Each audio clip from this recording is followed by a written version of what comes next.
একটি সুখ মানুষকে সারা জীবন হাসায় না, কিন্তু একটি দুঃখ মানুষকে সারা জীবন কাঁদায়। তাই নিজের সুখের জন্য কখনোই অন্য কাউকে দুঃখ দিও না।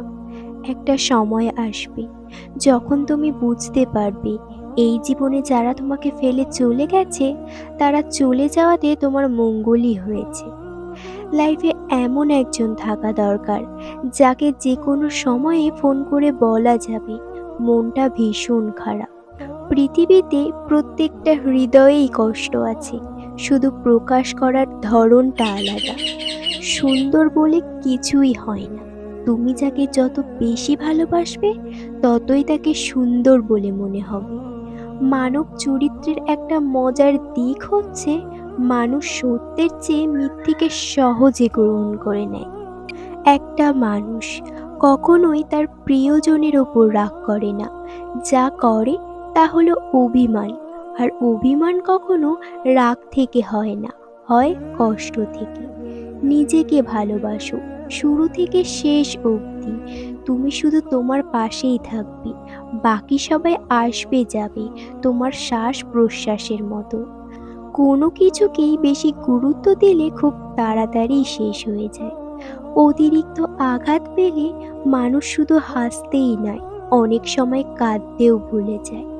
হৃদয়ে আছে কিন্তু কপালে নেই। কিছু ভালোবাসা যেন এভাবেই হারিয়ে যায়। রাত সবারই কাটে, কারোর কাটে নতুন স্বপ্ন দেখে, আবার কারোর কাটে স্বপ্নগুলো ভেঙে যাওয়ার যন্ত্রণায়। মূল্যটা সবাই বোঝে, তবে সেটা হারিয়ে যাওয়ার পর। মিথ্যা হতে দূরে থাকো, কেননা মিথ্যের চেহারা সৌন্দর্যকে নষ্ট করে দেয়। যাকে পাওয়ার জন্য আগে প্রার্থনা করতাম, এখন তাকে ভুলে যাওয়ার জন্য প্রার্থনা করি।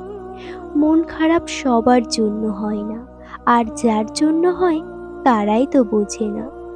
আমি সবার মন ভালো রাখার চেষ্টা করি, কিন্তু সবাই ভুলে যায় যে আমারও তো একটা মন আছে। মা বলে, বড় হয়েছিস, এবার তো একটু বুঝে চল। সবাই আসল বন্ধু হয় না। মুখোশ পরা শত্রুর দল তোর মনে হয় ভালোবাসে। ভালোবাসা এতটা সস্তা নয়। স্বার্থে যখন আঘাত লাগে, কেউই কারোর বন্ধু হয় না। যারা হাসি খুশি থাকতে পছন্দ করে, কষ্টগুলো তাদের কাছেই ছুটে আসে। বিশ্বাস রাখো নিজের প্রতি, কখনো দমে যাবে না। প্রয়োজনে ঝুঁকি নাও, কিন্তু কখনো পিছু হেঁটো না। সম্পর্কের নাম যাই হোক না কেন, খারাপ সময়ে যে মানুষটা পাশে থাকে, তাকেই সব থেকে আপন বলে মনে হয়।